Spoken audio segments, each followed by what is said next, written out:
Aujourd'hui, je vais vous montrer les 3 principales fonctionnalités de Capture One 22 juste après le générique. Bonjour à toutes et à tous, mon nom est Dikinol. Si vous débarquez pour la première fois sur ma chaîne YouTube, je vous souhaite la bienvenue. Ici, on parle de post-production traditionnelle et créative sur les logiciels de post-production et bien évidemment, on parle de photographie en règle générale.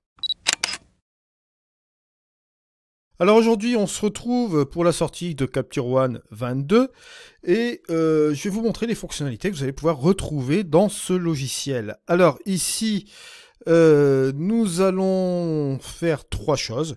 On va faire un panorama, non pas vertical mais horizontal, parce qu'on pourrait le faire aussi en horizontal, vous allez voir que ça c'est sympa. Et on va faire un HDR, et je vais vous montrer aussi la petite fonction qui s'appelle rotation et inversion ici, qui a été ajoutée justement dans ce Capture One 22. On va parler de ces 3 fonctionnalités-là, bien sûr. Et avant toute chose, avant de commencer, je tenais à vous dire, si vous voulez vous procurer Capture One 22, je vous mets un lien dans la description de cette vidéo. Ce lien ne sera actif seulement aujourd'hui. Et après, l'affiliation sur Capture One sur la chaîne sera en pause, d'accord? Mais je continuerai quand même les tutoriels pendant cette pause, bien sûr. Alors, on y va pour le tutoriel. On va commencer par le collage de panorama juste ici. Je vais tout simplement aller chercher, vous allez voir ici, mes 3 photos que vous voyez là. Je vais faire un clic droit et je vais tout simplement faire assembler en panorama.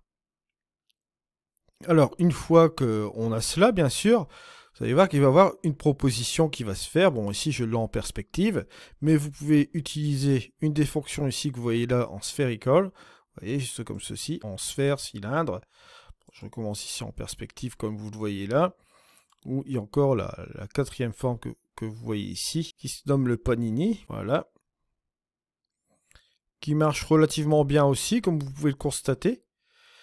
Alors, soit la perspective ou le Panini ici pour utiliser ce truc-là, mais bon, là je vais utiliser celui-ci en perspective, qui me plaît quand même pas mal. On va prendre une valeur traditionnelle comme ça. Et on va tout simplement assembler. Vous voyez, c'est vraiment très très simple pour utiliser. Vous voyez que là, au niveau de l'assemblage, le panorama prend quand même rapidement son action.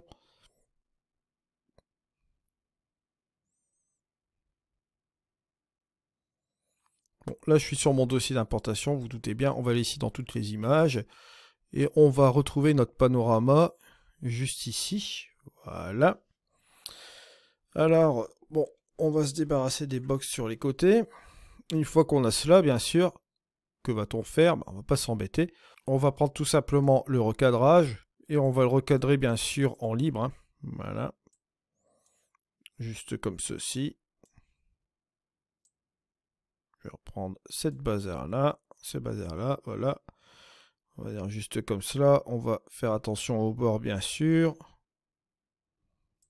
Voilà. Et on fait un clic et on appuie sur Entrée par exemple. Et voilà, on a notre panorama. Juste comme ça. Alors bien sûr, il vous est possible après de l'éditer tranquillement. Hein. Bon, on va revenir un petit peu ici. Il vous est possible par exemple de rajouter un peu de luminosité. Bon, baisser un peu les hautes lumières ici dans ce cas-ci. D'accord, dégager peut-être un petit peu les ombres. Bon, on va voir un peu ma balance des blancs. Je vais aller prendre le phare par exemple ici. Voilà, on a quelque chose d'un peu plus neutre comme ça. Et si on veut regarder cela, bien sûr, en plein écran, vous voyez que là, bon, on a un panorama. La fonction est très très simple. Si vous prenez bien sûr des images pour assembler verticalement, vous doutez bien que cela fonctionne aussi super bien. Franchement, ils ont fait un super boulot, c'est très propre.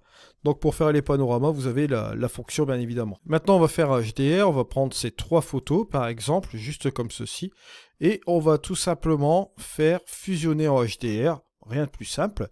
Alors vous avez 2 options, ajustement automatique et vous avez alignement automatique. Bon, l'alignement automatique, on va l'enlever. Bien comprendre que l'alignement automatique ici va nous servir à rien du tout. Cela voudrait dire qu'entre chaque exposition, on aurait bougé forcément notre appareil photo, mais là ici ce n'est pas le cas, donc je l'enlève cette fonction et je fais fusionner. Par contre, je laisse l'ajustement automatique qui va me faire une rectification des tonalités en même temps. Vous voyez que bon là la fusion est relativement rapide, c'est vraiment raisonnable. Et vous allez voir ici sur la fin, bon là on a ici notre HDR qui est ici. Et regardez, si vous voulez faire la modification qui est faite ici, vous pouvez toujours le faire. Par exemple baisser un peu l'exposition, pourquoi pas. Voilà, et on pourrait jouer un peu avec la luminosité, voilà, ici, pour un petit peu monter les tons moyens. On peut tout simplement jouer aussi sur cette première partie qui est là de notre image. On peut tout simplement rajouter un petit filtre gradué, hein, voilà. Et on va tout simplement baisser un peu l'expo, juste comme ceci. Et on peut jouer, bien évidemment, comme vous le savez déjà, avec notre, comment dirais-je, plage lumin, qui va nous permettre ici de chasser la petite partie d'ombre. On va laisser une petite partie quand même comme cela, faire appliquer. Et là, comme vous voyez là, on va appuyer sur la touche M. On a rectifié un truc super sympa. On baisse un peu l'expo ou bien tout simplement le curseur des hautes lumières. Hein.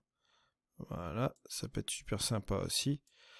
Bon, il y a la partie qui est là au niveau de la mer aussi, qui peut être bien aussi utile, si on souhaite le faire. Voilà. Bon, puis je vous passe des meilleurs. Hein. Vous faites du dodge and burn ici un peu, juste comme ceci. Vous voyez un petit peu le principe en fait.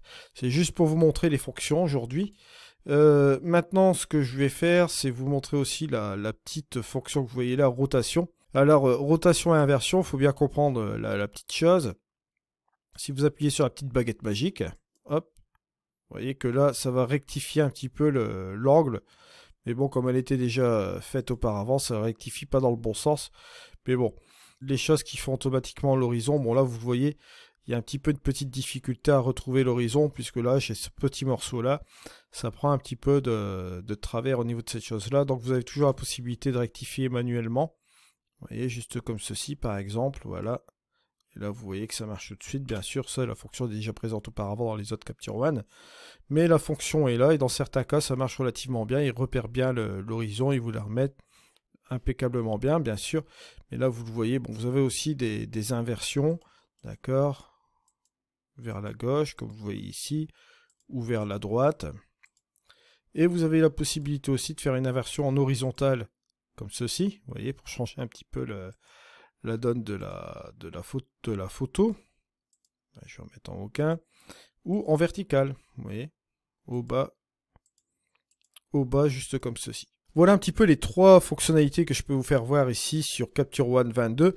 Bien sûr, on va avoir des tutoriels un peu plus complets prochainement sur la chaîne. Hein, je vous l'ai annoncé tout à l'heure. Je vous remercie de m'avoir suivi. On se retrouve dans une prochaine vidéo. Allez, c'était Eddy. Au revoir.